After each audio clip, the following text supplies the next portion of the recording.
Good morning students. TTC Jodhpur के ई lecture की श्रृंखला में मैं Jitendra Jakhar, lecturer electronics, government polytechnic college Jhunjhunu, आपका पुनः स्वागत करता हूं।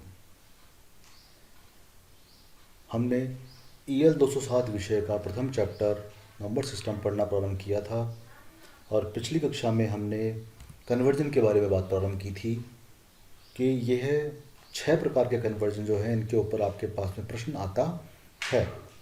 और पिछले चैप्टर में पिछली बार जब हमने वीडियो बनाया था उसके अंदर हमने बाइनरी के अंदर डेसिमल को बाइनरी में कन्वर्जन करने के बारे में बात की थी। उसी क्रम को आगे बढ़ाते हुए आज हम डेसिमल को ऑक्टल में कन्वर्जन की बात करेंगे। मेथड जो अडॉप्ट किया जाता है वो ही सेम मेथड यहाँ पर काम आएगा जो कि हमने डेसिमल से बाइनरी में कन्वर्ट करते समय काम में लिया था, जिसे कि हम डबल टेबल मेथड कह रहे थे। तो उसको एक उदाहरण के तौर पे हम लेके चलना चाहेंगे। मानिए कि ये प्रश्न जो आपको चित्र में दिख रहा है, एक डेसिमल संख्या दी गई है, जैसा कि दिख रहा है आपको बेस या रेडिक्स आधार हमने यहाँ लिख रखा है 10 है।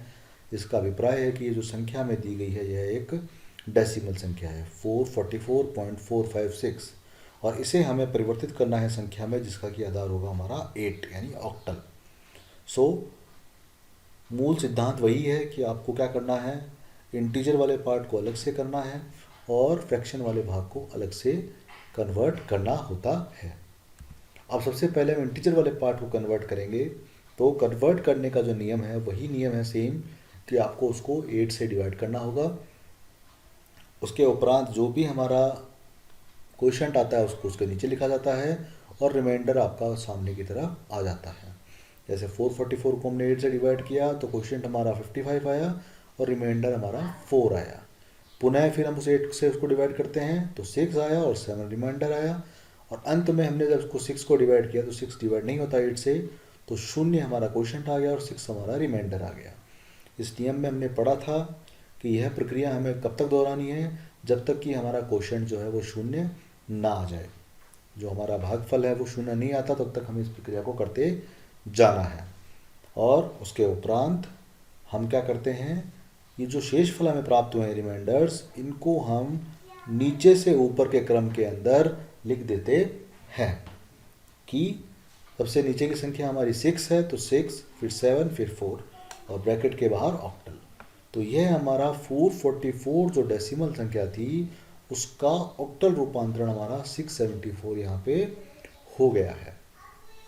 ये तो रियल पार्ट की या इंटीजर पार्ट की बात हो गई। अब हम फ्रैक्शन पार्ट की बात करेंगे। यहाँ पर फ्रैक्शन पार्ट की बात करते समय भी सेम वही नियम लागू होगा जो कि हमारा उसमें था कि हम उसके जो फ्रैक्शन वाले जो पार्ट है यानी कि जो भिन्न वाला भाग है उसको 8 से मल्टीप्लाई करेंगे, क्योंकि हम ऑक्टल में कन्वर्ट कर रहे हैं।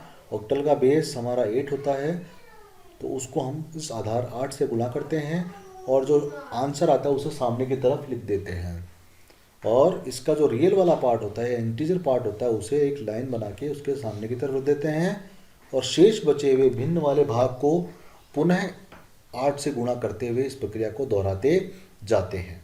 जैसा कि नियम हमने बताया था पहले भी आपको कि हमें क्या करना है कि यह प्रक्रिया तब तक करेंगे जब तक कि या तो हमारा यह जो भाग है भिन्न वाला भाग यह 0 ना हो जाए, या फिर हम इस प्रक्रिया को 4 से 5 बार तक प्रक्रिया को दोहराते जाते हैं।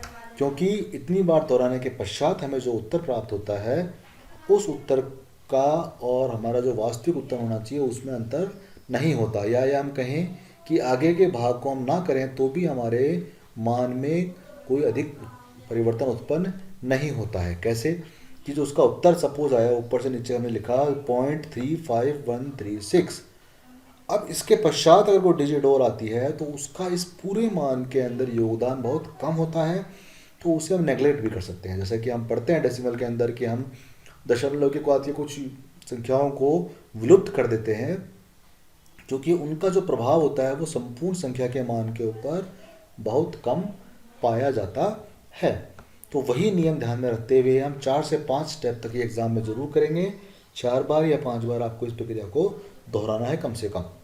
तो हमने यहाँ पे इस उदाहरण के अंदर 5 बार इस प्रक्रिया को दोहराया है और उत्तर को हम इंटीजर संख्या के अंदर ऊपर से नीचे क्रम में जब आप रियल वाले इंटीजर पार्ट को करते हैं तो जो शेषफल आते हैं उन्हें तो हम नीचे से ऊपर की तरफ लिखते हैं, और जब हम फ्रैक्शन वाले भाग को करते हैं और मल्टीप्लाई करते हैं तो इंटीजर पार्ट जो हमारे आते हैं उन्हें ऊपर से नीचे के क्रम में लिखते हैं। तो हमारी जो ओवरऑल जो संख्या थी यहाँ पर 444.456 का जब उत्तर आप लिखेंगे तो संपूर्ण उत्तर क्या लिखेंगे, 444 का तो हमारा आया था 674 दशमलव, और 456 का हमारा आया है 35136।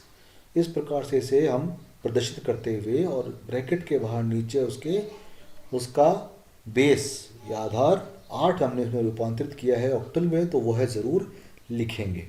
इस प्रकार से मैं चाहूँगा कि आप 3 या 4 प्रश्न ज़रूर एग्जाम उदाहरण के तौर पे लेके करें ताकि गलती होने की संभावना ना रहे। सिंपल 8 की ही टेबल आपके काम आ रही है, 8 से गुणा और 8 से भाग ही आपको करना है, तो कोई बहुत ही बड़ा महत्वपूर्ण चीज़ नहीं है इसके अंदर। किंतु क्या है कि अगर आप बार बार अभ्यास नहीं करेंगे तो प्रश्न समय जब एग्ज़ाम परीक्षा में जब आप करेंगे तो कभी भी सही नहीं होगा। तो एग्ज़ाम में आपको उत्तर सही लाने के लिए उसका जो मूल नियम है वो यही है कि आप इसमें किसी भी प्रकार की त्रुटि उत्पन्न ना करें। उसके पश्चात हम बात करते हैं डेसिमल टू हेक्साडेसिमल कन्वर्जन के बारे में। यहाँ भी हम उदाहरण लेके चलते हैं। एक प्रश्न हमने लिया है कि 235.45 एक संख्या है जो कि एक डेसिमल संख्या है और उसे हम रूपांतरित कर रहे हैं एक हेक्साडेसिमल संख्या के अंदर। तो वही नियम सेम डबल मेथड यहाँ पे काम आएगा हमारा कि 235 जो इंटीजर पार्ट था उसको अलग से करेंगे हम, और 0.45 जो हमारा फ्रैक्शन पार्ट है उसे अलग से करेंगे। अब क्या प्रक्रिया रहेगी, क्योंकि हम यहाँ पर अब जो प्रक्रिया कर रहे हैं डिवीजन ही होगी इंटीजर के अंदर, और हमें इसको हेक्साडेसिमल परिवर्तित करना है, और हमें यह ज्ञात है कि हेक्साडेसिमल जो संख्या होती है उसका बेस जो हमारा होता है वह 16 होता है। तो यहाँ जो हम भाग देने की प्रक्रिया जो करेंगे वह 16 से करेंगे। तो हम 16 से हमारी जो दी गई संख्या का इंटीजर पार्ट है उसको डिवाइड जब करते हैं तो इस प्रक्रिया का वही मेथड है, क्वोशिएंट या जो आपका भागफल आया उसे नीचे लिखते जाएंगे और शेषफल या जो रिमाइंडर है उसे सामने की तरफ लिखते जाएंगे, और इस प्रक्रिया को हम दोहराएंगे जब तक कि हमारा जो भागफल है वह शून्य ना आ जाए। तो इस प्रश्न में हमने 2 बार किया है। पहली बार हमारा शेषफल आया 11 और दूसरी बार हमारा शेषफल आया 14। फिर इसको जो नियम है हमारा नीचे से ऊपर की तरफ लिखते हैं, तो पहले 14 आएगा फिर 11 आता है। अब यहाँ जो महत्वपूर्ण बिंदु याद आता है आपको, हमने जब हेक्साडेसिमल सिस्टम के बारे में बात की थी या पढ़ा था तो हमने देखा था कि हेक्साडेसिमल में लिखने का तरीका क्या रहता है कि 0 से लेकर 9 तक को तो हम संख्याओं के रूप में प्रदर्शित करते हैं, तथा 10 से लेकर 15 तक को हम ABCDEF कैपिटल ABCDEF की सहायता से दर्शाते हैं। तो चूंकि यहाँ पे 14 है तो 14 के लिए हमारा कैपिटल E का प्रयोग किया जाएगा और 11 के लिए हमारा कैपिटल B का प्रयोग किया जाएगा। तो इस भांति से हमने इसको EB इसको हम लिखेंगे और इसको ब्रैकेट बंद करके और इसके सबस्क्रिप्ट के अंदर नीचे इसका बेस या आधार 16 लिखा जाएगा। उसके उपरांत हम इसके फ्रैक्शन वाले पार्ट की बात करेंगे। जो भिन्न वाला भाग है वही गुणा का नियम लागू होगा। यहाँ हम जिससे गुणा करेंगे वह होगा 16। क्यों? क्योंकि यहाँ आधार हमारा 16 है। तो 16 से हम संख्या को गुणा करेंगे और हमारा जो भाग उत्तर यहाँ पे सामने की तरफ लिखा जाएगा। इसके जो इंटीजर वाला पार्ट है उसे हम एक लाइन खींच के सामने की तरफ प्रदर्शित कर देंगे और इसके फ्रैक्शन वाले पार्ट को पुनः इस प्रक्रिया के साथ में दोहराते जाएंगे। और यह प्रक्रिया दोहराने का क्रम कब तक चलेगा? जब तक कि जो 2 नियम यहाँ में हमेशा रखने हैं आपको, या तो आपका फ्रैक्शन वाला भाग 0 हो जाए, अन्यथा आपको इस प्रक्रिया को 4 से 5 बार दोहराना होगा। अब चूंकि यहाँ पे हमने देख रहे हैं उदाहरण के अंदर कि कंटिन्यूस आपका गुणा करने के पश्चात ये वैल्यू जो हमें आ रही है 3 प्राप्त हो रही है, इसलिए हमने इसको 4 बार तक दोहराया है। तो इसको हम ऊपर से नीचे के क्रम में लिखते हुए 0.733 लिख कर और ब्रैकेट बंद कर देंगे। तो यह प्रक्रिया करने के उपरांत आपको एग्जाम में जब भी आपका प्रश्न आए तो उसको पुनः पूरा आंसर आपको अवश्य लिखना है। तो पहले आप 235.45 लिख के प्रश्न लिखेंगे, तत्पश्चात ब्रैकेट बना के आपका जो उत्तर आया कि 235 का जो आपका कन्वर्जन आया था हेक्साडेसिमल का वह था EB दशमलव, और फिर 4.45 का जो कन्वर्जन आपका आया 7333, यह आप यहाँ पर लिखेंगे। तो इस प्रकार से हमारा जो उत्तर आया संपूर्ण उत्तर, यह आपको इस प्रकार से प्रदर्शित अवश्य करना होगा। उत्तर आप हमेशा अलग से पूरी तरह से लिखेंगे ताकि जो भी परीक्षक आपकी कॉपी चेक कर रहा है उसे यह ज्ञात हो सके कि आपका उत्तर क्या है। इन प्रश्नों का जितनी बार आप अभ्यास करेंगे उतनी ही संभावना आपके प्रश्न की सही होने की बनेगी। इसलिए इन कन्वर्जन्स की बार बार, मैं फिर दोहरा रहा हूँ कि बार बार आप इसका अभ्यास करते जाइए। अब हमने जो कल और आज के जो प्रक्रिया पढ़ी डबल डेवल के बारे में, उसको थ्योरी के साथ में और समझने का प्रयास करते हैं कि हमने किया क्या। कि जब भी किसी डेसिमल संख्या को किसी दूसरे एनी नंबर सिस्टम में आप जब भी कन्वर्ट करोगे तो आप किन नियमों का ध्यान रखोगे। तो क्या नियम को ध्यान रखोगे कि किसी भी कन्वर्जन, चाहे से उसे आप बाइनरी में कन्वर्ट कर रहे हो, चाहे आप ऑक्टल में कर रहे हो, चाहे हेक्साडेसिमल में कर रहे हो, सभी में यह नियम लागू रहेगा। और इनको इसलिए मैंने आपको प्रदर्शित कर रहा हूँ कि इन नियम को आप अवश्य ध्यान में रखिएगा। तो पहला जो आपका सिस्टम इसके अंदर आया है वह आपका क्या है कि संख्या के वास्तविक तथा भिन्न भाग को अलग अलग परिवर्तित किया जाता है। कि आपका जो भी आपका ये भाग है उसको अलग अलग हमें परिवर्तित करना होगा। वास्तविक भाग को जिस नंबर सिस्टम में परिवर्तित करना होता है, अब पहले ना वास्तविक भाग की बात करेंगे हम, जो हमारा रियल या इंटीजर वाला पार्ट था, जिस भी नंबर सिस्टम में आप परिवर्तित कर रहे हो उसके आधार, इंग्लिश में इसको बेस या रेडियस बोलते हैं, से उसको विभाजित किया जाता है, उससे भाग दिया जाता है। आपका अगर कन्वर्जन बाइनरी में हो रहा है तो आप उसको बाइनरी से विभाजित करेंगे, भाग देंगे। अगर आप ऑक्टल में कर रहे हो तो 8 से करेंगे, और यदि आप हेक्साडेसिमल में कर रहे हो तो आप उसको हेक्साडेसिमल से डिवाइड करोगे, 16 से डिवाइड करोगे। और इस प्रक्रिया को आप दोहराते जाएंगे, शेष फल को आप अलग से लिखते जाएंगे तथा भागफल को पुनः विभाजित करते जाएंगे, जो कि हमने पढ़ा कि यही प्रक्रिया आपको दोहरानी है। और कब तक दोहरानी है? जब तक कि आपका भागफल शून्य ना आ जाए।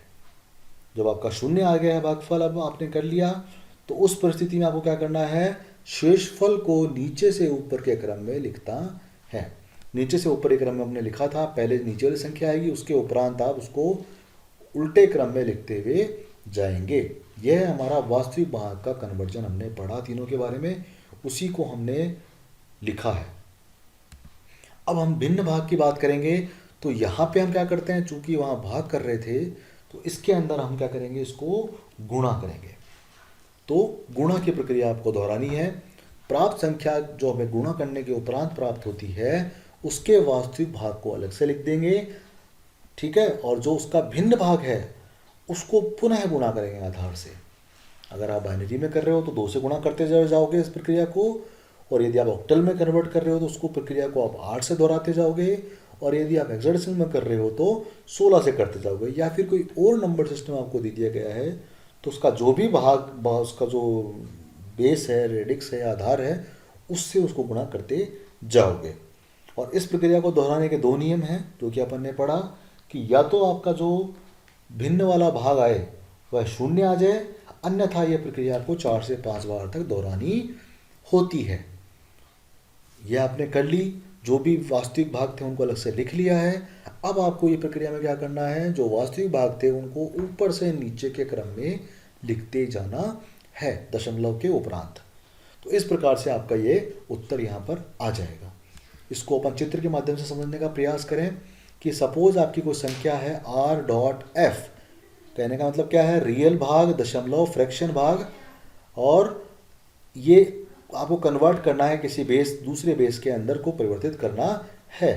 बेस आपका 2, 8, 16 कुछ भी संभव है। तो करना क्या है आपको कि इसके रियल भाग को आपको उसके बेस से विभाजित करना है, भाग देना है, और उसका नीचे की तरफ उसका भागफल आ जाएगा। शेषफल, जैसे सपोज मैंने टी लिखा, फिर यू लिखा, फिर वी लिखा, ये क्या आ गए, हमारे शेषफल आ गए। और यह कार्य कब तक करते जाना है, जब तक कि आपका भागफल शून्य ना आ जाए। उसके उपरांत यहाँ थोड़ा सा गलती हो गई है, ये इसमें यहाँ लिखा जाएगा UVT, ठीक है, VUT आएगा यहाँ पर, ये विपरीत हो गया है, इसको ध्यान में रख लीजिएगा आप। यह रिवर्स क्रम में आएगा, VUT, इस प्रकार से ये आएगा। उसके उपरांत आपका फ्रैक्शन वाला भाग आ गया है, उसको गुणा करते जाएंगे, और इस क्रम में इसको JKLM जो उसके रियल पार्ट है उनको परिवर्तित कर देंगे, और अंत में पूरा आंसर यहाँ पर हमारा आ जाएगा।